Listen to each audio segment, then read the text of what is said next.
ਸੋ ਇਹਨੂੰ ਮੈਂ ਡਿਸਪਲਿਨ ਦਾ ਬਰਫੀ ਕਾਂਡ ਇਸ ਕਰਕੇ ਕਹਿਣਾ ਵੀ ਅਨੁਸ਼ਾਸਨ ਇਹੀ ਹੁੰਦਾ ਵੀ ਜੇ ਇੱਕ ਵਿਅਕਤੀ ਬਰਫੀ ਦਾ ਪੀਸ ਚੱਕ ਕੇ ਕਿਸੇ ਦੇ ਮੂੰਹ 'ਚ ਪਾਉਣ ਹੀ ਲੱਗਿਆ ਤੇ ਭਾਈ ਉਹਦੇ ਹੱਥੋਂ ਬਰਫੀ ਕਿਉਂ ਵਾਪਸ ਰਖਾਉਣੀ ਤੇ ਪਲੇਟ ਕਿਉਂ ਫੜਨੀ, ਪੀਸ ਚੱਕ ਲੈਂਦੇ ਇੱਕ। ਕਿ ਮੁੱਖ ਮੰਤਰੀ ਜਾਣਕਾਰੀ ਇਕੱਠੀ ਕਰ ਰਹੇ ਨੇ ਆਪਣੀ ਟੀਮ ਦੇ ਜ਼ਰੀਏ, ਵੱਖ-ਵੱਖ ਮਹਿਕਮਿਆਂ ਦੇ ਜ਼ਰੀਏ ਕਿ ਪਿਛਲੀ ਸਰਕਾਰ ਸਮੇਂ ਉਹ ਕਿਹੜੇ ਵੱਡੇ ਵੱਡੇ ਮਸਲੇ ਸੀ ਜਿਨ੍ਹਾਂ 'ਚ ਕਰਪਸ਼ਨ ਹੋਣ ਦਾ ਸ਼ੱਕ ਹੈ। ਤੇ ਉਹ ਭਾਰਤ ਭੂਸ਼ਣ ਆਸ਼ੂ ਕਾਰਜਕਾਰੀ ਪ੍ਰਧਾਨ, ਉਹਨਾਂ ਨੂੰ ਵੀ ਬੜਾ ਚਾਅ ਆਉਂਦਾ ਰਾਜਾ ਵੜਿੰਗ, ਕਿਉਂਕਿ ਚਾਰਜ ਲੈ ਰਹੇ ਹੁੰਦੇ ਨੇ, ਖੁਸ਼ੀ ਹੁੰਦੀ, ਉਹਨਾਂ ਦੇ ਦੋਸਤ ਵੀ ਨੇ।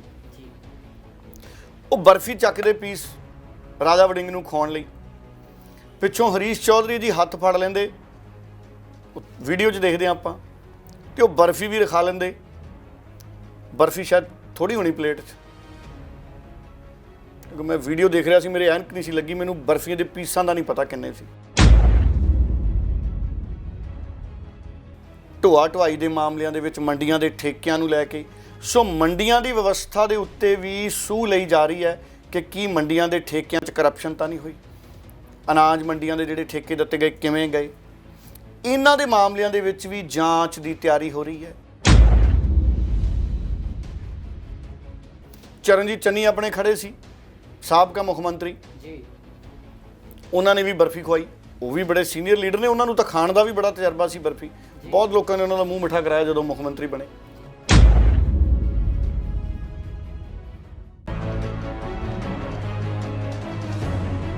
प्रोग्राम खबर पड़ताल देख रहे दर्शकों का स्वागत है। सूबे नाल संबंधित बहुत सारिया सियासी खबरां ने जिन्हां दे उपर पड़ताल करांगे। कई खबरां दे विषय ने भगवंत मान ग्रिप करन लगे टाइट, साबका मंत्रियों नूं छापियां दा डर, किहड़े मंत्रियों नूं छापियां दा डर है, इस बाबत गल करांगे। नवजोत सिद्धू खिलाफ नवीं लामबंदी, सिद्धू की रणनीति चक्कू फट्टे, डिसिपलिन दा बर्फी कांड, ये सारे विषय ने जिन्हां दे उपर अज गलबात करांगे। डल्ला साहब बहुत बहुत स्वागत है तुहाडा प्रोग्राम। बहुत बहुत धन्यवाद जगदीश जी, तुहाडा भी और दुनिया भर के पंजाबियों का ही बहुत बहुत धन्यवाद। डल्ला साहब, भगवंत मान ग्रिप करन लगे टाइट, इसका की भाव है ते किहड़ी खबर दे नाल संबंधित है गल? देखो, ओवरऑल फंक्शनिंग है जिहड़ी भगवंत मान सरकार दी, उहदे ते कई तरह के चर्चे ने, कोई दो राय नहीं है कि हौली हौली करके भगवंत मान ग्रिप टाइट कर रहे हैं। देखो, 2 दिन पहला जिहड़े किसानां दा मसला उभरिया सी कि वारंट तैयार होए पे ने, नोटिस जा रहे ने किसानां नूं किते गिरफ्तारियां ना हो जाण, ਉਹਦੇ ਤੇ ਭਗਵੰਤ ਮਾਨ ਦੀ ਸਰਕਾਰ ਨੇ ਸਪਸ਼ਟ ਹੁਕਮ ਲਾਤੇ ਹੈ ਵੀ ਕਿਸੇ ਵੀ ਕਿਸਾਨ ਦੀ ਗ੍ਰਿਫਤਾਰੀ ਨਹੀਂ ਹੋਊਗੀ, ਕਿਉਂਕਿ ਕੈਪਟਨ ਅਮਰਿੰਦਰ ਸਿੰਘ ਦੀ ਸਰਕਾਰ ਵੇਲੇ ਦੇ ਇਹ ਫੈਸਲੇ ਜਿਹੜੇ ਅੱਧੇ ਪਚੱਧੇ ਕਿਤੇ ਲਾਗੂ ਹੈ ਕਿਤੇ ਨਹੀਂ। ਸੋ ਕਿਸਾਨਾਂ ਦਾ ਕਰਜ਼ਾ ਮਾਫ ਨਹੀਂ ਹੋਇਆ ਔਰ ਕਿਸਾਨੀ ਸੈਕਟਰ ਨੂੰ ਭਗਵੰਤ ਮਾਨ ਨੇ ਗੰਭੀਰਤਾ ਦੇ ਨਾਲ ਲਿਆ। ਇਹ ਖੁਸ਼ੀ ਦੀ ਗੱਲ ਹੈ ਕਿ ਅਫਸਰਾਂ ਨੂੰ ਹਦਾਇਤਾਂ ਹੋਈਆਂ ਨੇ ਔਰ ਸਾਰੇ ਬੈਂਕਾਂ ਨੂੰ ਹਦਾਇਤਾਂ ਹੋਈਆਂ ਨੇ कि काली ना की जाए। सरकार बहुत गंभीरता दे नाल सारे विषय विचारूगी और कई जिहड़े बैंक ने जिन्हों किसानां ने हजे करजे मोड़ने ने, बैंकों की वित्तीय स्थिति भी ज़्यादा चंगी नहीं है, यह भी गल समझ आ रही है। पर ये ते जिहड़ी एग्रीकल्चर मिनिस्ट्री है, फाइनांस मिनिस्ट्री है, वो पेचीदगी वाली नज़र बना के रखेगी। भगवंत मान के स्पष्ट हुक्म हो गए ने, हरपाल चीमा ने भी यदी जानकारी है जिहड़ी वो सांझी की है और इनू ग्रिप टाइट करने के तौर पर इस करके देखा जा रहा भी हौली हौली भगवंत मान होना का ग्रिप सरकार ते बन रहा है, सरकार की फंक्शनिंग ते, और अफसर भी समझ रहे हैं। देखो, कल भी जिहड़ा माइनिंग महकमा है उन्होंने 2 अफसरां नूं मुअत्तल किया गया मोहाली दे, और मैं तुहानूं विस्तार च दसदा। देखो, माइनिंग विभाग के प्रिंसीपल सकत्तर बने ने, सानूं पता कृष्ण कुमार जिहड़े एजुकेशन के महकमे सी, और उन्होंने स्पष्ट हुक्म दे दिते भी किसी भी कीमत ते गैर कानूनी माइनिंग नहीं होण देनी पंजाब दे विच। और फिलहाल वख-वख मामले जिहड़े चल रहे सी निगरानी दे, उहदे तहत 2 सरकारी अफसर ने, माइनिंग अफसर रोपड़ ते मोहाली, इन्हां दोनों नूं ही मुअत्तल कर दिता गया। और सीधे तौर पर जो अफसरां नूं मुअत्तल किया जाता है, इहदा मतलब हुंदा है कि किते ना किते उन्हां दी कारगुजारी चंगी नहीं, वो गैर कानूनी माइनिंग नूं काबू नहीं कर सके, काबू करन च भी उन्हां दी भूमिका हुंदी है। सो ये एक वड्डा एक्शन है जिहड़ा आया है। और एक होर भी गल है, भावें वो जिहड़ी गल है उन्होंने नापक्षी रूप च देखा जा रहा, पर वो भगवंत मान तक गल पहुँच गई। देखो, जिस दिन सौं चक्की सी भगवंत मान ने, उस दिन ਔਰ ਉਸ ਤੋਂ ਬਾਅਦ ਵੀ ਭਗਵੰਤ ਮਾਨ ਨੇ ਕਿਹਾ ਸੀ ਕਿ ਆਪਾਂ ਸਾਰੇ ਬਹੁਤ ਧਿਆਨ ਦੇ ਨਾਲ ਅੱਗੇ ਵਧਣਾ। ਆਪਾਂ ਨੇ ਸਰਕਾਰ ਆਪਣੀ ਬਣ ਗਈ ਤੇ ਆਪਣੀ ਜ਼ਿੰਮੇਵਾਰੀ ਵੀ ਵੱਧ ਗਈ। ਆਮ ਆਦਮੀ ਪਾਰਟੀ ਦੇ ਸਾਰੇ ਵਲੰਟੀਅਰਸ ਨੂੰ ਉਹਨਾਂ ਨੇ ਇਹ ਗੱਲ ਕਹੀ ਸੀ। ਹੁਣ ਹੋ ਕੀ ਰਿਹਾ, ਪਿਛਲੇ ਸਮੇਂ ਤੋਂ ਆਮ ਆਦਮੀ ਪਾਰਟੀ ਦੇ ਵਿਧਾਇਕ ਮੰਤਰੀ ਛਾਪੇਮਾਰੀਆਂ ਕਰਦੇ ਨੇ, ਛਾਪੇ ਮਾਰਨ ਚਲੇ ਜਾਂਦੇ ਨੇ। ਮੰਤਰੀ ਨੇ ਜਿਹੜੇ ਬ੍ਰਹਮ ਪ੍ਰਕਾਸ਼ ਜਿੰਪਾ, ਸੋ ਉਹ ਚਲੇ ਗਏ ਜੀ ਬ੍ਰਹਮ ਸ਼ੰਕਰ ਜਿੰਪਾ ਜੀ, ਉਹ ਚਲੇ ਗਏ ਮੋਗਾ। ਉੱਥੇ ਮਾਲ ਮਹਿਕਮੇ ਦੇ ਵਿੱਚ ਉੱਥੇ ਫਰਦ ਤੇ ਸੇਵਾ ਕੇਂਦਰ ਹੈ, ਫਰਦ ਕੇਂਦਰ ਤੇ ਸੇਵਾ ਕੇਂਦਰ, ਉਹਦੀ ਚੈਕਿੰਗ ਤੇ ਚਲੇ ਗਏ। ਅਸਲ 'ਚ ਉਹਨਾਂ ਕੋਲੇ ਸ਼ਿਕਾਇਤ ਸੀ ਇੱਕ ਮਾਮਲੇ ਦੇ ਵਿੱਚ, ਤੇ ਉੱਥੇ ਉਹ ਆਪ ਚਲੇ ਗਏ ਤੇ ਉੱਥੇ ਉਹ ਦੇਖਿਆ ਕਿ ਉੱਥੇ ਤਹਿਸੀਲਦਾਰ ਸੀ ਜਿਹੜੇ, ਉਹਨਾਂ ਦੇ ਨਾਲ ਸਵਾਲ ਜਵਾਬ ਸ਼ੁਰੂ ਹੋ ਗਏ। ਔਰ ਜਿਹੜੇ ਮਾਮਲੇ 'ਚੋਂ ਸਵਾਲ ਜਵਾਬ ਕਰ ਰਹੇ ਸੀ, ਕਹਿੰਦੇ ਉਹਦੀ ਜਾਂਚ ਪਹਿਲਾਂ ਹੀ ਉੱਥੋਂ ਦੇ ADC ਕਰ ਰਹੇ ਸੀ। ਹੁਣ ਉਸ ਤੋਂ ਬਾਅਦ ਜਿਹੜੇ ਤਹਿਸੀਲਦਾਰ ਸੀ, ਤਹਿਸੀਲਦਾਰ ਕਿਉਂਕਿ ਜਦੋਂ ਮੰਤਰੀ ਆਉਂਦੇ ਨੇ ਤੇ ਮੀਡੀਆ ਵਾਲੇ ਵੀ ਨਾਲ ਆ ਜਾਂਦੇ ਨੇ, ਉੱਥੇ ਤਹਿਸੀਲਦਾਰ ਸੀ, ਮੰਤਰੀ ਸੀ ਤੇ ਕੈਮਰੇ ਕੁਮਰੇ ਆ ਗਏ। ਤੇ ਉਹ ਅਫਸਰਾਂ ਨੂੰ ਉਹ ਗੱਲ ਚੰਗੀ ਨਹੀਂ ਲੱਗੀ ਕਿ ਪਹਿਲਾਂ ਹੀ ਇਸ ਮਾਮਲੇ ਦੀ ਜਾਂਚ ਹੋ ਰਹੀ ਹੈ ਔਰ ਮੰਤਰੀ ਸਾਹਿਬ ਦੇ ਨਾਲ ਸ਼ਿਕਾਇਤਕਰਤਾ ਵੀ ਆ ਗਿਆ। ਕਹਿੰਦੇ ਉੱਥੇ ਇਹ ਰਿਪੋਰਟਾਂ ਛਪੀਆਂ ਮੀਡੀਆ 'ਚ। ਤੇ ਜਦੋਂ ਕਹਿੰਦੇ ਸਵਾਲ ਜਵਾਬ ਮੰਤਰੀ ਸਾਹਿਬ ਪੁੱਛ ਰਹੇ ਸੀ, ਕਿਤੇ ਨਾ ਕਿਤੇ ਉਹ ਸਾਰੀਆਂ ਜਿਹੜੀਆਂ ਅੰਦਰੂਨੀ ਗੱਲਾਂ ਨੇ ਜਾਂਚ ਨਾਲ ਸੰਬੰਧਿਤ, ਉਹ ਵੀ ਮੀਡੀਆ ਅੱਗੇ ਖੁੱਲ੍ਹ ਕੇ ਸਾਰੇ ਪਾਸੇ ਜਾ ਰਹੀਆਂ ਸੀ। ਅਫਸਰਾਂ ਨੇ ਇਹ ਕਿਹਾ ਕਿ ਜਾਂਚ ਪ੍ਰਕਿਰਿਆ ਦਾ ਵੀ ਇੱਕ ਪ੍ਰੋਟੋਕੋਲ ਹੈ, ਇੱਕ ਢੰਗ ਤਰੀਕਾ ਹੈ। ਸੋ ਇਸ ਤਰੀਕੇ ਨਾਲ ਖੁੱਲ੍ਹੇਆਮ ਪਬਲਿਕ 'ਚ ਸਵਾਲ ਨਹੀਂ ਪੁੱਛੇ ਜਾਣੇ ਚਾਹੀਦੇ ਅਫਸਰਾਂ ਤੋਂ। ਸੋ ਅਫਸਰਾਂ ਦੀ ਵੀ ਜਵਾਬਦੇਹੀ ਹੈ, ਕਿਉਂਕਿ ਮੰਤਰੀ ਨਵੇਂ ਨੇ। ਮੰਤਰੀ ਤਾਂ ਆਪਣੇ ਵੱਲੋਂ ਚੰਗੀ ਸੋਚ ਨਾਲ ਜਾ ਰਹੇ ਨੇ, ਪਰ ਅਫਸਰਾਂ ਦੀਆਂ ਵੀ ਆਪਣੀਆਂ ਸੇਵਾਵਾਂ ਨੇ ਔਰ ਮੰਤਰੀਆਂ ਤੇ ਵਿਧਾਇਕਾਂ ਦੀਆਂ ਵੀ ਆਪਣੀਆਂ ਸੇਵਾਵਾਂ ਨੇ। ਸੋ ਹੁਣ ਉਹਨਾਂ ਨੇ ਰੋਸ ਵਜੋਂ DC ਨੂੰ ਇੱਕ ਮੰਗ ਪੱਤਰ ਦਿੱਤਾ ਔਰ ਜਿਹੜਾ ਮੁੱਖ ਮੰਤਰੀ ਨੂੰ ਭੇਜਿਆ ਗਿਆ, ਜਿਹਦੇ ਵਿੱਚ ਉਹਨਾਂ ਨੇ ਬੇਨਤੀ ਕੀਤੀ ਹੈ ਕਿ ਇਹ ਜਿਹੜੀ ਪ੍ਰਕਿਰਿਆ ਕਿਤੇ ਵੀ ਆ ਕੇ ਮੰਤਰੀਆਂ ਵੱਲੋਂ, ਉਹਦੇ 'ਚ ਮੀਡੀਆ ਵਾਲੇ ਵੀ ਆਉਂਦੇ, ਕੈਮਰੇ ਵੀ ਆਉਂਦੇ ਹੈ, ਸਿੱਧਮ ਪੁੱਛਗਿੱਛ ਹੈ ਜਿਹੜੀ, ਉਹਨਾਂ ਤੋਂ ਬਚਿਆ ਜਾਵੇ ਔਰ ਉਹਦੇ ਲਈ ਵੀ ਇੱਕ ਪ੍ਰੋਟੋਕੋਲ ਤੇ ਡਿਸਪਲਿਨ ਨੂੰ ਫੋਲੋ ਕੀਤਾ ਜਾਵੇ। ਸੋ ਇਹ ਭਗਵੰਤ ਮਾਨ ਨੂੰ ਉਹਨਾਂ ਨੇ ਮੰਗ ਭੇਜੀ ਹੈ। ਮੈਨੂੰ ਲੱਗਦਾ ਭਗਵੰਤ ਮਾਨ ਇਹਨਾਂ ਮਾਮਲਿਆਂ ਨੂੰ ਵੀ ਹੁਣ ਸੰਜੀਦਗੀ ਦੇ ਨਾਲ ਦੇਖਣਗੇ। ਦੇਖੋ ਜਿਹੜੇ ਮੁਲਾਜ਼ਮ ਨੇ ਜਾਂ ਕਰਮਚਾਰੀ ਨੇ ਸਾਰੇ, ਉਹਨਾਂ ਦੀਆਂ ਵੀ ਆਪਣੀਆਂ ਇੱਕ ਸੀਮਾਵਾਂ ਨੇ, ਹੱਦਾਂ ਨੇ, ਕਿਸੇ ਵੀ ਮਾਮਲੇ ਨੂੰ ਲੈ ਕੇ, ਵਿਸ਼ੇ ਨੂੰ ਲੈ ਕੇ ਔਰ ਕੰਮ ਕਰਨ ਦੇ ਢੰਗ ਤਰੀਕਿਆਂ ਨੂੰ ਲੈ ਕੇ। ਸੋ ਸਰਕਾਰ ਨੂੰ ਉਹਨਾਂ ਵਾਲਾ ਪਾਸਾ ਵੀ ਸੋਚਣ ਦੀ ਲੋੜ ਹੈ। ਅਗਰ ਕੰਮ ਨਹੀਂ ਹੁੰਦੇ ਕਿਤੇ, ਕੀ ਉੱਥੇ ਮੁਕੰਮਲ ਸਟਾਫ ਹੈ, ਕੀ ਉੱਥੇ ਕੰਪਿਊਟਰ ਪੂਰੇ ਨੇ, ਚੱਲ ਰਹੇ ਨੇ?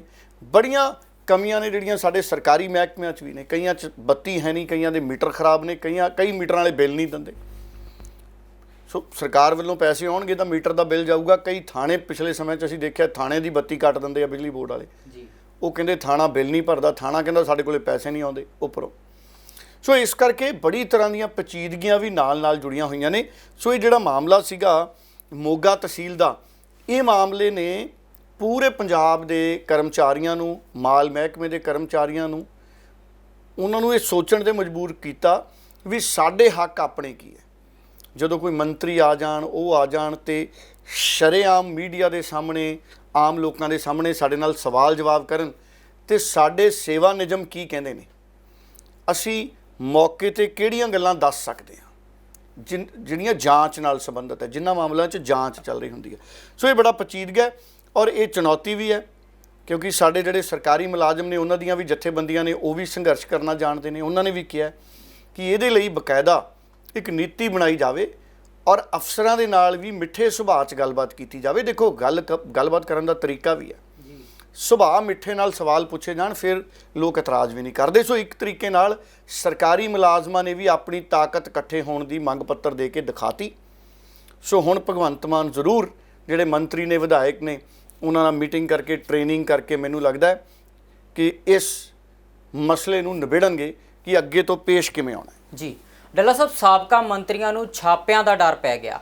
ਕਿਹੜੀਆਂ ਉਹ ਖਬਰਾਂ ਨੇ ਜਿਨ੍ਹਾਂ ਤੋਂ ਪਤਾ ਲੱਗਿਆ ਕਿ ਛਾਪਿਆਂ ਦਾ ਡਰ ਪੈ ਗਿਆ ਮੰਤਰੀਆਂ ਨੂੰ, ਤੇ ਕਿਹੜੇ ਉਹ ਮਾਮਲੇ ਨੇ ਜਿਨ੍ਹਾਂ ਨੂੰ ਲੈ ਕੇ ਛਾਪੇਮਾਰੀ ਹੋ ਸਕਦੀ? ਦੇਖੋ, ਇਹਦੇ 'ਚ ਕੋਈ ਦੋ ਰਾਏ ਨਹੀਂ ਹੈ ਕਿ ਭਗਵੰਤ ਮਾਨ, ਅਰਵਿੰਦ ਕੇਜਰੀਵਾਲ ਨੀਤੀਗਤ ਵਿਰੋਧ ਹਮੇਸ਼ਾ ਕਰਦੇ ਨੇ ਪੱਤਰਕਾਰ, ਮੈਂ ਵੀ ਕਰਦਾ ਨੀਤੀਗਤ ਵਿਰੋਧ, ਪਰ ਜਿਹੜੀ ਗੱਲ ਚੰਗੀ ਹੈ, ਇਮਾਨਦਾਰੀ ਤੇ ਸ਼ੱਕ ਨਹੀਂ ਕੀਤਾ ਜਾ ਸਕਦਾ ਹਜੇ ਤੱਕ, ਨਾ ਅਰਵਿੰਦ ਕੇਜਰੀਵਾਲ ਔਰ ਨਾ ਭਗਵੰਤ ਮਾਨ। ਹੁਣ ਭਗਵੰਤ ਮਾਨ ਵੀ ਅੱਤ ਦੇ ਇਮਾਨਦਾਰ ਲੀਡਰ ਨੇ। ਪਾਰਲੀਮੈਂਟ ਦੇ ਸਮੇਂ ਤੋਂ ਭਗਵੰਤ ਮਾਨ ਦੀ ਕਾਰਗੁਜ਼ਾਰੀ ਨੂੰ ਦੇਖਿਆ। ਹੁਣ ਭਗਵੰਤ ਮਾਨ ਉਹਨਾਂ ਦੀ ਸਰਕਾਰ ਸੂਹ ਇਕੱਠੀ ਕਰ ਰਹੀ ਹੈ, ਕਿਉਂਕਿ ਕਈ ਤਰ੍ਹਾਂ ਦੇ ਇੰਟੈਲੀਜੈਂਸ ਵਿੰਗ ਹੁੰਦੇ ਨੇ, CID ਦੇ ਵਿੰਗ ਹੁੰਦੇ ਨੇ, ਕਈ ਤਰ੍ਹਾਂ ਦੇ ਡਿਪਾਰਟਮੈਂਟਲ ਅਫਸਰ ਹੁੰਦੇ ਨੇ ਜਿਨ੍ਹਾਂ ਨੇ ਵੱਖ-ਵੱਖ ਮਹਿਕਮਿਆਂ ਦੇ ਵੱਖ-ਵੱਖ ਪ੍ਰੋਜੈਕਟਾਂ ਦੀ ਜਾਣਕਾਰੀ ਮੁੱਖ ਮੰਤਰੀ ਨੂੰ ਦੇਣੀ ਹੁੰਦੀ ਹੈ। ਮੁੱਖ ਮੰਤਰੀ ਦੇ ਨਾਲ ਕਈ ਖਾਸ ਅਫਸਰ ਤੈਨਾਤ ਹੁੰਦੇ ਨੇ। ਹੁਣ ਖਬਰ ਇਹ ਹੈ ਕਿ ਮੁੱਖ ਮੰਤਰੀ ਜਾਣਕਾਰੀ ਇਕੱਠੀ ਕਰ ਰਹੇ ਨੇ ਆਪਣੀ ਟੀਮ ਦੇ ਜ਼ਰੀਏ, ਵੱਖ-ਵੱਖ ਮਹਿਕਮਿਆਂ ਦੇ ਜ਼ਰੀਏ, ਕਿ ਪਿਛਲੀ ਸਰਕਾਰ ਸਮੇਂ ਉਹ ਕਿਹੜੇ ਵੱਡੇ ਮਸਲੇ ਸੀ ਜਿਨ੍ਹਾਂ 'ਚ ਕਰਪਸ਼ਨ ਹੋਣ ਦਾ ਸ਼ੱਕ ਹੈ। ਇਹ ਤਾਂ ਜਦੋਂ ਵਿਰੋਧੀ ਧਿਰ 'ਚ ਸੀ ਭਗਵੰਤ ਮਾਨ, ਉਦੋਂ ਕਹਿੰਦੇ ਵੀ ਸੀ ਕਿ ਸਾਡੀ ਸਰਕਾਰ ਆ ਗਈ, ਅਸੀਂ ਜਾਂਚ ਕਰਾਂਗੇ, ਅਸੀਂ ਟੰਗਾਂਗੇ ਜਿਹੜੇ ਜ਼ਿੰਮੇਦਾਰ ਨੇ, ਸਜ਼ਾਵਾਂ ਦੇਵਾਂਗੇ। ਹੁਣ ਵੱਖ-ਵੱਖ ਮਹਿਕਮੇ ਨੇ, ਕ੍ਰਿਸ਼ਨ ਕੁਮਾਰ ਸਕੱਤਰ ਬਣੇ ਨੇ ਮਾਈਨਿੰਗ ਮਹਿਕਮੇ ਦੇ, ਉਹਨਾਂ ਨੇ ਪੂਰੀ ਨਜ਼ਰਸਾਨੀ ਮਾਈਨਿੰਗ ਮਹਿਕਮੇ ਤੇ ਰੱਖੀ ਹੈ। ਪਰ ਸਰਕਾਰ ਤਿਆਰੀ ਕਰ ਰਹੀ ਹੈ ਜਾਂਚ ਕਰਾਉਣ ਦੀ ਵੱਡੇ ਪੱਧਰ ਤੇ, ਔਰ ਜਦੋਂ ਵੱਖ-ਵੱਖ ਤਰ੍ਹਾਂ ਦੀ ਜਾਂਚ ਦੇ ਹੁਕਮ ਹੁੰਦੇ ਨੇ ਉਸ ਤੋਂ ਪਹਿਲਾਂ ਤਿਆਰੀ ਕਰਨੀ ਪੈਂਦੀ ਹੈ। ਸੋ ਸੂਹ ਲੈ ਰਹੀ ਹੈ ਸਰਕਾਰ ਮਾਈਨਿੰਗ ਮਹਿਕਮੇ 'ਚ, ਐਕਸਾਈਜ਼ ਮਹਿਕਮੇ 'ਚ, ਇਹਨਾਂ ਦੀਆਂ ਪਾਲਿਸੀਆਂ ਬਣਾਉਣ 'ਚ ਵੀ ਕਿਹਦੇ ਪ੍ਰਭਾਵ 'ਚ ਪਾਲਿਸੀਆਂ ਬਣੀਆਂ, ਸਰਕਾਰ ਨੂੰ ਕਿੰਨਾ ਘਾਟਾ ਪਿਆ, ਕੀ ਨੁਕਸਾਨ ਇਹਦੇ ਨਾਲ ਖਜ਼ਾਨੇ ਨੂੰ ਹੋਇਆ ਜਾਂ ਨਹੀਂ ਹੋਇਆ। ਫਿਰ ਸਕਾਲਰਸ਼ਿਪ ਦੇ ਮਾਮਲੇ ਤੇ ਉਹ ਤਾਂ ਭਗਵੰਤ ਮਾਨ ਨੇ ਜਲੰਧਰ ਐਲਾਨ ਹੀ ਕਰਤਾ ਸੀ ਕਿ ਥੋੜ੍ਹੀ ਦੇਰ ਬਾਅਦ ਇੱਕ ਸਾਬਕਾ ਮੰਤਰੀ ਨੇ, ਉਹ ਵੀ ਸ਼ਾਇਦ ਹਾਈ ਕੋਰਟ ਜਾਂ ਅਦਾਲਤਾਂ 'ਚ ਦਿਖਣ, ਸਕਾਲਰਸ਼ਿਪ ਦੇ ਮਾਮਲੇ ਤੇ। ਫਿਰ ਪੰਜਾਬ ਦੀਆਂ ਅਨਾਜ ਮੰਡੀਆਂ 'ਚ ਪਿਛਲੇ ਸਮਿਆਂ 'ਚ ਬਹੁਤ ਇਲਜ਼ਾਮ ਲੱਗੇ ਘੁਟਾਲਿਆਂ ਦੇ, ਢੋਆ ਢੁਆਈ ਦੇ ਮਾਮਲਿਆਂ ਦੇ ਵਿੱਚ, ਮੰਡੀਆਂ ਦੇ ਠੇਕਿਆਂ ਨੂੰ ਲੈ ਕੇ। ਸੋ ਮੰਡੀਆਂ ਦੀ ਵਿਵਸਥਾ ਦੇ ਉੱਤੇ ਵੀ ਸੂਹ ਲਈ ਜਾ ਰਹੀ ਹੈ ਕਿ ਕੀ ਮੰਡੀਆਂ ਦੇ ਠੇਕਿਆਂ 'ਚ ਕਰਪਸ਼ਨ ਤਾਂ ਨਹੀਂ ਹੋਈ, ਅਨਾਜ ਮੰਡੀਆਂ ਦੇ ਜਿਹੜੇ ਠੇਕੇ ਦਿੱਤੇ ਗਏ ਕਿਵੇਂ ਗਏ। ਇਹਨਾਂ ਦੇ ਮਾਮਲਿਆਂ ਦੇ ਵਿੱਚ ਵੀ ਜਾਂਚ ਦੀ ਤਿਆਰੀ ਹੋ ਰਹੀ ਹੈ ਕਿ ਜਾਂਚ ਹੁਕਮ ਆਰਡਰ ਦਿੱਤੇ ਜਾ ਸਕਦੇ ਨੇ, ਅਫੀਸ਼ੀਅਲ ਆਰਡਰ ਦਿੱਤੇ ਜਾ ਸਕਦੇ ਨੇ। ਫਿਰ ਜਿਹੜੇ ਪੰਚਾਇਤੀ ਜ਼ਮੀਨਾਂ, ਪੰਚਾਇਤਾਂ ਦੀਆਂ ਜ਼ਮੀਨਾਂ, ਗੈਰ ਕਾਨੂੰਨੀ ਜ਼ਮੀਨਾਂ 'ਤੇ ਅਧਿਕਾਰ 'ਚ ਮੰਤਰੀਆਂ ਨੇ, ਸਾਬਕਾ ਨੇ ਜਾਂ ਵਿਧਾਇਕਾਂ ਨੇ ਵੀ ਕਿਸੇ ਨਾ ਕਿਸੇ ਤਰੀਕੇ ਕਬਜ਼ੇ ਕੀਤੇ ਨੇ ਜਾਂ ਰਜਿਸਟਰੀਆਂ ਕਰਾਈਆਂ ਨੇ। ਸੋ ਇਹ ਸਾਰੇ ਇੱਦਾਂ ਦੇ 8-9 ਮਾਮਲੇ ਨੇ ਜਗਦੀਸ਼ ਜੀ, ਜਿਨ੍ਹਾਂ ਦੇ ਉੱਤੇ ਤਿਆਰੀ ਹੋ ਰਹੀ ਹੈ, ਔਰ ਆਉਂਦੇ ਸਮਿਆਂ ਦੇ ਵਿੱਚ ਇਹਨਾਂ 'ਤੇ ਜਾਂਚ ਵੀ ਹੋ ਸਕਦੀ ਹੈ ਔਰ ਵਿਜੀਲੈਂਸ ਕੋਲੇ ਵੀ ਇਹ ਮਾਮਲੇ ਜਾ ਸਕਦੇ ਨੇ। ਸੋ ਵੱਖ-ਵੱਖ ਮਾਮਲਿਆਂ ਦੀ ਜਾਂਚ ਜਿਹੜੀ ਹੈ ਉਹ ਵਿਜੀਲੈਂਸ ਬਿਊਰੋ ਨੂੰ ਵੀ ਦਿੱਤੀ ਜਾ ਸਕਦੀ ਹੈ। ਇਹ ਸਾਰੇ ਮਾਮਲਿਆਂ ਦੀ ਜਿਹੜੀ ਹੈ ਰਿਪੋਰਟ ਆਉਂਦੇ ਸਮਿਆਂ ਦੇ ਵਿੱਚ ਮੈਨੂੰ ਲੱਗਦਾ ਹੈ ਭਗਵੰਤ ਮਾਨ ਔਰ ਅਰਵਿੰਦ ਕੇਜਰੀਵਾਲ ਤੱਕ ਵੀ ਪਹੁੰਚ ਜਾਣੀ ਹੈ। ਮੂੰਹ ਜ਼ਬਾਨੀ ਚਰਚਾਵਾਂ ਹੁੰਦੀਆਂ ਨੇ ਸਰਕਾਰ ਦੇ ਅੰਦਰ ਕਿ ਅਸੀਂ ਕਰਪਸ਼ਨ ਨੂੰ ਕਿਵੇਂ ਖਤਮ ਕਰਨਾ ਹੈ, ਆਪਰੇਸ਼ਨ ਕਲੀਨ। ਮੈਂ ਇਹਨੂੰ ਕਹਿ ਦਿੰਦਾ ਕਿ ਆਪਰੇਸ਼ਨ ਕਲੀਨ ਚਲਾਉਣ ਦੀ ਤਿਆਰੀ 'ਚ ਹੈ ਅਰਵਿੰਦ ਕੇਜਰੀਵਾਲ ਦੀ ਪਾਰਟੀ ਔਰ ਭਗਵੰਤ ਮਾਨ ਦੀ ਸਰਕਾਰ। ਔਰ ਜਿਸ ਦਿਨ ਇਹ ਆਪਰੇਸ਼ਨ ਕਲੀਨ ਚੱਲਿਆ ਤੇ ਅਚਾਨਕ ਇਹ ਵੀ ਹੋ ਸਕਦਾ ਕਿ ਅਨਾਉਂਸ ਕਰਨ ਕਿ ਅਸੀਂ ਇਹ ਸਾਰੇ ਮਾਮਲਿਆਂ ਦੀ ਜਾਂਚ ਵਿਜੀਲੈਂਸ ਬਿਊਰੋ ਨੂੰ ਦਿੰਦੇ ਹਾਂ। ਹੁਣ ਵਿਜੀਲੈਂਸ ਬਿਊਰੋ ਸਾਰੇ ਮਾਮਲਿਆਂ 'ਚ ਮੰਤਰੀਆਂ ਦੀ ਭੂਮਿਕਾ, ਵਿਧਾਇਕਾਂ ਦੀ ਭੂਮਿਕਾ ਦੀ ਜਾਂਚ ਕਰੂ। ਅਗਰ ਇਹ ਹੋ ਗਿਆ ਤੇ ਫਿਰ ਬਹੁਤ ਵੱਡੇ ਭੜਥੂ ਪੈਣੇ ਨੇ, ਫਿਰ ਤਾਂ ਕਈ ਮੰਤਰੀਆਂ ਦੇ ਛਾਪੇ ਵੱਜ ਸਕਦੇ ਨੇ ਪੰਜਾਬ 'ਚ। ਔਰ ਹੁਣ ਚਰਚਾਵਾਂ ਇਹ ਨੇ ਵੀ ਕਈ ਮੰਤਰੀਆਂ ਤੱਕ ਵੀ ਭਿਣਕਾਂ ਦਫ਼ਤਰਾਂ 'ਚੋਂ ਲੱਗੀਆਂ ਨੇ, ਕਿਉਂਕਿ ਮੰਤਰੀਆਂ ਦੇ ਵੀ ਪੁਰਾਣੇ ਜਾਣਕਾਰ ਅਫਸਰ ਹੁੰਦੇ ਨੇ। ਕਿਤੇ ਨਾ ਕਿਤੇ ਅਫਸਰ ਨੇ ਜਿਹੜੇ ਉਹ ਸੁਨੇਹੇ ਲਾ ਰਹੇ ਨੇ ਵੀ ਚੁੱਪ ਚਪੀਤੇ ਇਹਨਾਂ ਮਾਮਲਿਆਂ ਦੀ ਸੂਹ ਤਾਂ ਲਈ ਜਾ ਰਹੀ ਹੈ। ਹੁਣ ਜਿਹੜੇ ਸਿਆਣੇ ਅਫਸਰ, ਵੱਡੇ ਮੰਤਰੀ, ਮੁੱਖ ਮੰਤਰੀ ਹੁੰਦੇ ਨੇ ਅਰਵਿੰਦ ਕੇਜਰੀਵਾਲ ਵਰਗੇ, ਉਹ ਸਮੈਲ ਕਰਕੇ ਸਮਝ ਜਾਂਦੇ ਨੇ, ਪੋਲੀਟੀਕਲ ਸਮੈਲ ਨਾਲ ਉਹਨਾਂ ਨੂੰ ਆਈਡੀਆ ਹੋ ਜਾਂਦਾ ਵੀ ਕਿਹਦੇ ਤੇ ਗ੍ਰਿਪ ਕੱਸਣਾ। ਸੋ ਆਉਂਦੇ ਦਿਨਾਂ 'ਚ ਜਗਦੀਸ਼ ਜੀ ਇਹ ਮਾਮਲੇ ਪੂਰੀ ਤਰਥੱਲੀ ਪਾਉਣਗੇ ਪੰਜਾਬ ਦੀ ਸਿਆਸਤ 'ਚ। ਜੀ ਡੱਲਾ ਸਾਹਿਬ, ਇਹ ਖਬਰਾਂ ਆ ਰਹੀਆਂ ਕਿ ਨਵਜੋਤ ਸਿੰਘ ਸਿੱਧੂ ਦੇ ਖਿਲਾਫ ਕਾਂਗਰਸ ਦੇ ਵਿੱਚ ਨਵੇਂ ਤਰੀਕੇ ਦੀ ਇੱਕ ਲਾਮਬੰਦੀ ਸ਼ੁਰੂ ਹੋ ਗਈ ਹੈ। ਕਿਹੜੀਆਂ ਉਹ ਘਟਨਾਵਾਂ ਨੇ ਜਿਸ ਤੋਂ ਇਸ ਤਰ੍ਹਾਂ ਲੱਗਦਾ ਹੈ ਕਿ ਸਿੱਧੂ ਖਿਲਾਫ ਵਾਕਿਆ ਹੀ ਨਵੇਂ ਤਰੀਕੇ ਦੀ ਲਾਮਬੰਦੀ ਸ਼ੁਰੂ ਹੋ ਗਈ ਹੈ? ਦੇਖੋ, ਪਹਿਲਾਂ ਤਾਂ ਕੱਲ੍ਹ ਜਿਹੜਾ ਨਵਜੋਤ ਸਿੰਘ ਸਿੱਧੂ ਨੇ ਬਿਆਨ ਦਿੱਤਾ ਹੈ ਕਿ ਭਗਵੰਤ ਮਾਨ ਮਾਫੀ ਨਾਲ ਡਟ ਕੇ ਲੜੇ ਤੇ ਅਸੀਂ ਨਾਲ ਖੜੇ ਹਾਂ, ਮੈਨੂੰ ਲੱਗਦਾ ਉਹਦਾ ਸਵਾਗਤ ਕੀਤਾ ਜਾਣਾ ਚਾਹੀਦਾ। ਹਰ ਵਿਰੋਧੀ ਧਿਰ ਦੇ ਇਮਾਨਦਾਰ ਨੌਨ ਕਰਪਟ ਲੀਡਰ ਨੂੰ ਸਰਕਾਰ ਦੇ ਨਾਲ ਖੜਨਾ ਚਾਹੀਦਾ ਹੈ। ਔਰ ਇੱਕ ਵਾਰੀ ਇਹ ਜਿਹੜੇ ਵੱਡੇ ਮਸਲੇ ਨੇ, ਦੇਖੋ ਕੁਝ ਗੱਲਾਂ ਤਾਂ ਸਿਸਟਮੈਟਿਕ ਐਰਰਸ ਕਹਿ ਕੇ, ਜਿਵੇਂ ਹੁੰਦਾ ਨਾ ਕਈ ਛੋਟੀਆਂ ਮੋਟੀਆਂ ਗਲਤੀਆਂ ਨੂੰ ਕਲੈਰੀਕਲ ਐਰਰ ਕਹਿ ਦਿੰਦੇ ਨੇ, ਹੈਂਡਰਾਈਟਿੰਗ ਮਿਸਟੇਕਸ ਕਹਿ ਦਿੰਦੇ ਨੇ। ਕੁਝ ਮਾਮਲਿਆਂ ਨੂੰ ਤਾਂ ਅਸੀਂ ਸਿਸਟਮੈਟਿਕ ਐਰਰਸ ਕਹਿ ਕੇ ਕਿ ਇਹ ਸਿਸਟਮ ਦੀਆਂ ਦੁਸ਼ਵਾਰੀਆਂ ਸੀ ਜਿਹਦੇ ਕਰਕੇ ਲੀਕੇਜ ਹੋ ਗਈ। ਜਿਵੇਂ ਬੱਤੀ ਚੋਰੀ ਹੁੰਦੀ ਹੈ ਔਰ ਇੱਕ ਤਾਂ ਬੱਤੀ ਚੋਰੀ ਹੁੰਦੀ ਹੈ ਕੁੰਡੀ ਪਾ ਕੇ, ਇੱਕ ਟਰਾਂਸਮਿਸ਼ਨ ਲਾਸ ਹੁੰਦੇ ਨੇ, ਕਿਤੇ ਅਰਥਿੰਗ ਹੋ ਗਈ, ਕਿਤੇ ਕਿਸੇ ਨੇ ਡੀਜੇ ਲਾ ਲਿਆ ਰਾਤ ਨੂੰ। ਵਿਆਹਾਂ 'ਚ ਅੱਜ ਕੱਲ੍ਹ ਡੀਜੇ ਸਿੱਧੀ ਕੁੰਡੀ ਪਾ ਲੈਂਦੇ ਆ ਤਾਰਾਂ ਨੂੰ। ਐਦਾਂ ਦੀਆਂ ਚੀਜ਼ਾਂ ਹੁੰਦੀਆਂ ਨੇ। ਇਹ ਲੀਕੇਜ ਹੈ। ਹੁਣ ਜੇ ਤਾਂ ਕਰਪਸ਼ਨ ਲੀਕੇਜ ਹੋ ਗਈ ਕਿ ਜਿਹਨੂੰ ਇਗਨੋਰ ਕੀਤਾ ਜਾ ਸਕਦਾ ਜੀ ਵੀ ਉਹਦਾ ਕੋਈ ਹੱਲ ਨਹੀਂ, ਉਹ ਹੌਲੀ ਹੌਲੀ ਸਮਾਜ ਸੁਧਾਰ ਹੋਣਗੇ ਤੇ ਜਦੋਂ ਠੀਕ ਹੋਊਗਾ। ਇੱਕ ਹੁੰਦਾ ਮਿੱਥ ਕੇ ਕਰਪਸ਼ਨ ਕਰਨੀ। ਸੋ ਉਹਦੇ ਤੇ ਨਵਜੋਤ ਸਿੰਘ ਸਿੱਧੂ ਨੇ ਖੁੱਲ੍ਹਾ ਕਹਿਤਾ ਕਿ ਮੈਂ ਭਗਵੰਤ ਮਾਨ ਦੇ ਨਾਲ ਖੜਾ। ਸੋ ਹੁਣ ਇੱਕ ਤਰੀਕੇ ਨਾਲ ਉਸ ਲੀਡਰ ਦਾ ਵੀ ਨੈਤਿਕ ਸਮਰਥਨ ਸਰਕਾਰ ਕੋਲੇ ਹੈ ਜਿਹੜਾ ਲੀਡਰ ਕਰਪਸ਼ਨ ਦੇ ਖਿਲਾਫ ਲੜਾਈ ਲੜਦਾ ਰਿਹਾ। ਜੀ ਔਰ ਜਿਹੜੀ ਤੁਸੀਂ ਗੱਲ ਕਹੀ ਲਾਮਬੰਦੀ, ਦੇਖੋ ਕੱਲ ਵੀ ਜਦੋਂ ਰਾਜਾ ਵੜਿੰਗ ਨੇ ਆਪਣੇ ਅਹੁਦਾ ਸੰਭਾਲਣਾ ਸੀ ਤੇ ਨਵਜੋਤ ਸਿੰਘ ਸਿੱਧੂ ਗਏ, ਮੁਬਾਰਕਬਾਦ ਦਿੱਤੀ ਤੇ ਪੱਤਰਕਾਰਾਂ ਨੇ ਜਦੋਂ ਸਵਾਲ ਪੁੱਛੇ, ਕਿਉਂਕਿ ਪੱਤਰਕਾਰ ਪੂਰਾ ਖਰੋਚਦੇ ਆ ਤੇ ਉਹ ਪੁੱਛਦੇ ਆ, ਫਿਰ ਇੱਕ ਕਰੋੜ ਕੇ ਆਪਾਂ ਪੰਜਾਬੀ ਚ ਕਹਿੰਦੇ ਆ, ਸਵਾਲ ਪੁੱਛਦੇ ਆ ਤੇ ਰਗੜਦੇ ਨੇ ਇੱਕ ਤਰੀਕੇ ਨਾਲ ਲੀਡਰਾਂ ਨੂੰ ਪੂਰਾ। ਤੇ ਉਹ ਫਿਰ ਉਹ ਫ੍ਰਿਕਸ਼ਨ ਚ ਕਈ ਵਾਰੀ ਰੈਜ਼ਿਸਟੈਂਸ ਆਉਂਦੀ ਹੈ, ਉਹ ਰੈਜ਼ਿਸਟੈਂਸ ਹੀਟ ਪ੍ਰੋਡਿਊਸ ਕਰਦੀ ਹੈ ਤੇ ਉਸ ਹੀਟ ਨਾਲ ਲੀਡਰ ਤੱਤਾ ਬਿਆਨ ਦਿੰਦਾ ਹੈ। ਬਿਲਕੁਲ। ਸੋ ਨਵਜੋਤ ਸਿੰਘ ਸਿੱਧੂ ਨੇ ਸਿੱਧਾ ਕਿਹਾ ਕਿ ਪਿਛਲੀ ਹਾਰ ਹੈ ਜਿਹੜੀ ਉਹ 5 ਸਾਲਾਂ ਦੀ, ਉਹ ਮਾਫੀਏ ਕਰਕੇ ਹਾਰਿਆ, ਮਾਫੀਆ ਰਾਜ ਕਰਕੇ। ਸੋ ਕੈਪਟਨ ਅਮਰਿੰਦਰ ਤੋਂ ਲੈ ਕੇ ਕਾਂਗਰਸ ਦੇ 5 ਸਾਲਾਂ 'ਚ ਦੇਖੋ, ਰੇਤ ਮਾਫੀਆ ਕਦੀ ਰੁਕਿਆ? 5 ਸਾਲ ਲੜਾਈ ਲੜਦਾ ਰਿਹਾ ਸਿੱਧੂ। ਸ਼ਰਾਬ ਮਾਫੀਆ ਰੁਕਿਆ? ਲੜਾਈ ਲੜਦਾ ਰਿਹਾ ਸਿੱਧੂ। ਕਈ ਤਰ੍ਹਾਂ ਦੇ ਤਾਰਾਂ ਦੇ ਮਾਫੀਏ ਸੀ, ਤਾਰ ਮਾਫੀਆ ਸੀ, ਫਿਰ ਟਰਾਂਸਪੋਰਟ ਮਾਫੀਆ ਵੀ ਸੀ। ਇਹ ਤਾਂ ਮਾਫੀਏ ਸੀਗੇ ਨਾ। ਰਾਜਾ ਵੜਿੰਗ ਵੀ ਤਾਂ ਮਾਫੀਆ, ਟਰਾਂਸਪੋਰਟ ਮਾਫੀਆ ਦੇ ਖਿਲਾਫ ਲੜਦਾ ਰਿਹਾ ਬਾਅਦ 'ਚ। ਹੁਣ ਜਦੋਂ ਇਹ ਸਾਰੇ ਮਾਫੀਏ ਸੀ ਤੇ ਹੁਣ ਕਾਂਗਰਸ ਦੇ ਕਈ ਲੀਡਰ ਇਸ ਗੱਲ ਨੂੰ ਭੁਲਾਉਣਾ ਚਾਹੁੰਦੇ ਨੇ। ਉਹ ਕਹਿੰਦੇ ਨਹੀਂ, ਮਾਫੀਆ ਨਹੀਂ ਸੀ, ਅਸੀਂ ਫੁੱਟ ਕਰਕੇ ਹਾਰੇ ਹਾਂ। ਸੋ ਕਾਂਗਰਸ ਦੇ ਲੀਡਰ ਹਾਈ ਕਮਾਂਡ ਨੂੰ ਇਹ ਦੱਸਣਾ ਚਾਹੁੰਦੇ ਆ ਵੀ ਅਸੀਂ ਤਾਂ ਫੁੱਟ ਕਰਕੇ ਹਾਰੇ ਹਾਂ ਤੇ ਸਾਡੇ 'ਚ ਫੁੱਟ ਪਾਈ ਆ ਸਿੱਧੂ ਨੇ। ਹਾਲਾਂਕਿ ਸਿੱਧੂ ਇੱਕ ਪਾਸੇ ਸੀ, ਬਾਕੀ ਇੱਕ ਪਾਸੇ ਸੀ। ਸਿੱਧੂ ਤੋਂ ਤਾਂ ਅਹੁਦੇ ਨਹੀਂ ਦਿੱਤੇ ਗਏ ਕਿਸੇ ਨੂੰ, ਕਿਉਂਕਿ ਚਿੱਠੀ ਉੱਪਰ ਜਾਂਦੀ ਸੀ, ਉੱਥੇ ਹੀ ਰਹਿ ਜਾਂਦੀ ਸੀ ਕਹਿੰਦੇ ਜੀ।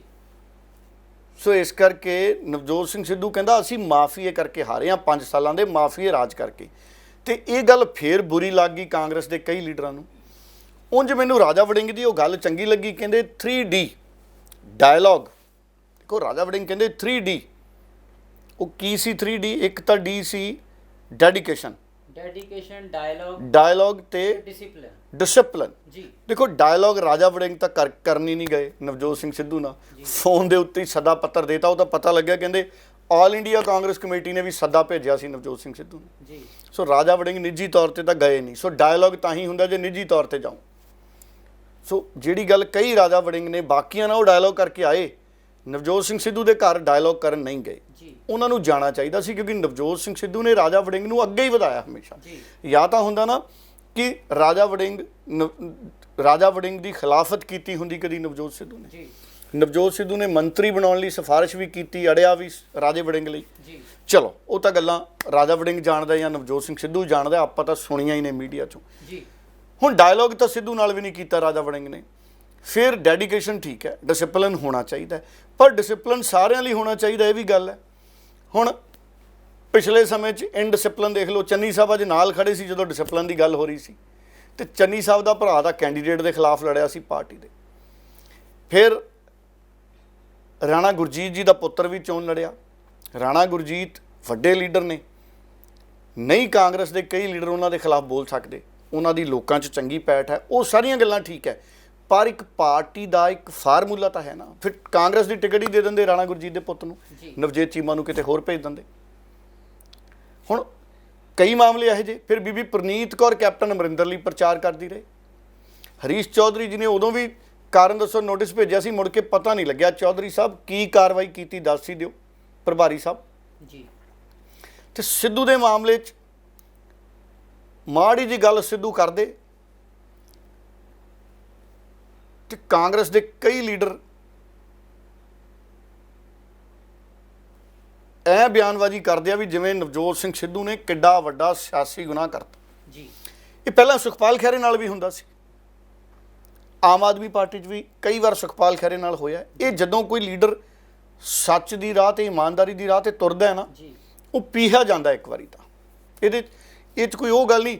ਕਿਸੇ ਸਮੇਂ ਬੀਬੀ ਮਮਤਾ ਬਨਰਜੀ ਸੀ, ਉਹ ਬੜਾ ਸੰਘਰਸ਼ ਕਰਦੇ ਰਹੇ ਕਾਂਗਰਸ 'ਚ। ਔਰ ਹੁਣ ਦੇਖੋ, ਹੁਣ ਆ ਰਾਜਸਥਾਨ ਵਾਲਾ ਨੌਜਵਾਨ ਹੈ ਸਚਿਨ ਪਾਇਲਟ, ਉਹਦੇ ਬਾਪੂ ਨੇ ਕਾਂਗਰਸ ਲਈ ਕਿੰਨਾ ਕੁਝ ਕੀਤਾ। ਸਚਿਨ ਪਾਇਲਟ ਨੂੰ ਅੱਗੇ ਰੱਖ ਕੇ ਚੋਣਾਂ ਲੜੀਆਂ, ਜਿੱਤਣ ਤੋਂ ਬਾਅਦ ਫਿਰ ਪਿੱਛੇ। ਜੀ ਤੇ ਉਹ ਮਾਧਵ ਰਾਓ ਸਿੰਧੀਆ ਉਹਨਾਂ ਦਾ ਪੁੱਤਰ ਜੋਤੀ ਰਾਦਿੱਤਿਆ ਸਿੰਧੀਆ, ਉਹ ਵੀ ਇਸੇ ਦੁੱਖ ਦਾ ਮਾਰਿਆ ਸੀ। ਕਹਿੰਦਾ ਨਾ ਮੇਰੀ ਕਮਲਨਾਥ ਸੁਣਦੇ ਮੁੱਖ ਮੰਤਰੀ ਬਣਾਤੇ, ਨਾ ਦਿਗਵਿਜੇ ਸਿੰਘ ਸੁਣਦੇ। ਜੀ ਕਾਂਗਰਸ ਦੀ ਹਾਈ ਕਮਾਂਡ ਡਿਫੈਂਸ ਨਹੀਂ ਕਰ ਪਾਉਂਦੀ। ਹੁਣ ਹਾਰਦਿਕ ਪਟੇਲ ਹੈ ਗੁਜਰਾਤ ਵਾਲਾ, ਉਹ ਵੀ ਬੜਾ ਔਖਾ ਹੈ। ਉਹ ਵੀ ਨਿੱਤ ਬਿਆਨ ਦੇ ਦਿੰਦਾ। ਕੱਲ ਪਰਸੋਂ ਫਿਰ ਮੈਂ ਅਖਬਾਰਾਂ 'ਚ ਬਿਆਨ ਪੜ੍ਹੇ ਹਾਰਦਿਕ ਪਟੇਲ ਦੇ। ਉਹ ਕਹਿੰਦਾ ਕਾਂਗਰਸ ਦੇ ਵਿੱਚ ਅਗਰ ਸੱਚੀ ਗੱਲ ਕਰਦੇ ਹੋ ਤੇ ਉਸ ਸੱਚੀ ਗੱਲ ਨੂੰ ਭੰਡਣ ਵਾਲੇ ਵੀ ਕਈ ਆ ਜਾਂਦੇ ਜੀ। ਤੇ ਉਹੀ ਹਾਲ ਨਵਜੋਤ ਸਿੰਘ ਸਿੱਧੂ ਦਾ। ਉਹ ਸੱਚੀ ਗੱਲ ਕਰਦਾ ਤੇ ਕਈ ਨਿਕਲ ਆਉਂਦੇ ਆ। ਹਾਂ, ਜ਼ਰੂਰੀ ਨਹੀਂ ਕਿ ਸਾਰਿਆਂ ਨੂੰ ਕਰਪਟ ਨਹੀਂ ਅਸੀਂ ਕਹਿੰਦੇ, ਪਰ ਕਈ ਵਾਰੀ ਸਾਰਿਆਂ ਕੋਲੇ ਮਾਦਾ ਹੈ ਨਹੀਂ ਕਿ ਸੱਚ ਨਾ ਖੜ ਜੀ। ਜੀ ਉਹ ਢਿੱਲ ਜੀ ਮਹਿਸੂਸ ਕਰਦੇ ਆ। ਜਿਵੇਂ ਕਈ ਵਾਰੀ ਕਈ ਡਰਾਈਵਰ ਦੁਚਿੱਤੀ ਜੀ 'ਚ ਹੁੰਦੇ ਆ ਨਾ, ਲੱਗਦਾ ਹੁੰਦਾ ਵੀ ਹਵਾ ਘੱਟ ਹੈ, ਭਰਾਉਂਦੇ ਨਹੀਂ। ਕਹਿੰਦੇ ਕੱਢ ਲੈਣਾ, ਕੋਈ ਨਹੀਂ, ਅੱਗੇ ਜਾ ਕੇ ਦੇਖਾਂਗੇ। ਉਹਦੇ ਨੂੰ ਪੈਂਚਰ ਹੋ ਜਾਂਦੀ ਗੱਡੀ।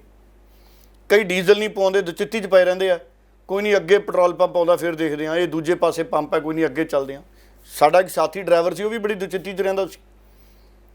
ਉਹਨੂੰ ਕਹਿਣਾ ਪੈਟਰੋਲ ਪਵਾ ਲੈ, ਡੀਜ਼ਲ ਪਵਾ ਲੈ, ਉਹਨੇ ਕਹਿਣਾ ਲਓ ਜੀ ਪਾਉਂਦੇ ਹਾਂ ਸਰ। ਅੱਗੇ ਪਾਉਂਦੇ ਹਾਂ ਜੀ, ਸੱਜੇ ਹੱਥ ਪੰਪ ਹੈ। ਸੋ ਕਈ ਚੀਜ਼ਾਂ ਐਂ ਚੱਲਦੀਆਂ ਨੇ ਜੀ। ਦੁਚਿੱਤੀ ਨੁਕਸਾਨਦਾਇਕ ਹੁੰਦੀ ਹੈ। ਸੋ ਹਾਰਦਿਕ ਪਟੇਲ ਦੇਖੋ, ਉਹ ਵੀ ਉਹ ਕਨਫਿਊਜ਼ਨ 'ਚ ਹੈ। ਨਵਜੋਤ ਸਿੰਘ ਸਿੱਧੂ ਨੂੰ ਲੈ ਕੇ ਵੀ ਦੁਚਿੱਤੀ 'ਚ ਰਹੇ।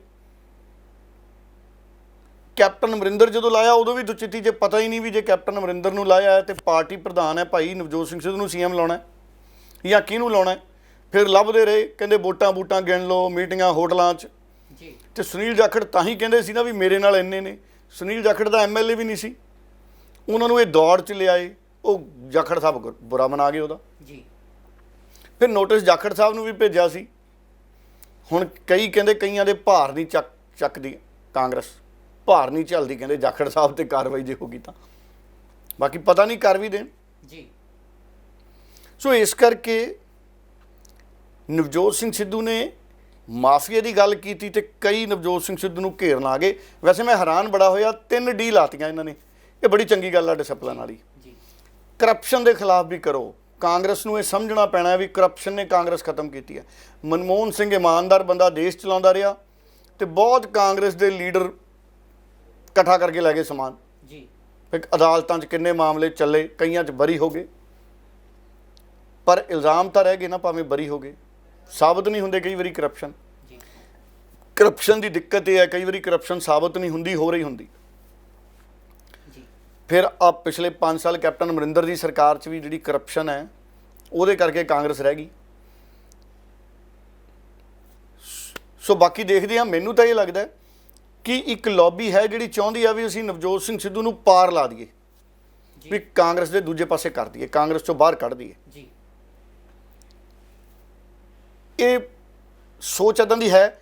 ਹੁਣ ਉਹਦੇ ਲਈ ਇਹ ਡਿਸਪਲਿਨ ਨੂੰ ਆਧਾਰ ਬਣਾ ਸਕਦੇ ਵੀ ਜੇ ਨਵਜੋਤ ਸਿੰਘ ਸਿੱਧੂ ਕਰਪਸ਼ਨ ਤੇ ਬੋਲਿਆ ਤੇ ਸੱਚ ਬੋਲਿਆ ਤੇ ਕੀ ਨਵਜੋਤ ਸਿੰਘ ਸਿੱਧੂ ਦੀ ਕਰਪਸ਼ਨ ਦੇ ਖਿਲਾਫ ਬਿਆਨਬਾਜ਼ੀ, ਮਾਫੀਏ ਦੇ ਖਿਲਾਫ ਬਿਆਨਬਾਜ਼ੀ, ਕੀ ਇਹਨੂੰ ਇਨਡਿਸਪਲਿਨ ਮੰਨ ਕੇ ਕੱਢ ਦਿੱਤਾ ਜਾਊਗਾ ਵੀ ਜੇ ਕਿਸੇ ਨੇ ਕਾਂਗਰਸ 'ਚ ਕਰਪਸ਼ਨ ਦੀ ਗੱਲ ਚੱਕੀ ਪਿਛਲੇ 5 ਸਾਲਾਂ ਦੀ, ਮਾਫੀਏ ਦੀ ਗੱਲ ਕੀਤੀ, ਕੀ ਉਹ ਇਨਡਿਸਪਲਿਨ ਹੋਏਗਾ ਤੇ ਇਸ ਆਧਾਰ ਤੇ ਉਹਨੂੰ ਕੱਢ ਦਿੱਤਾ ਜਾਏਗਾ।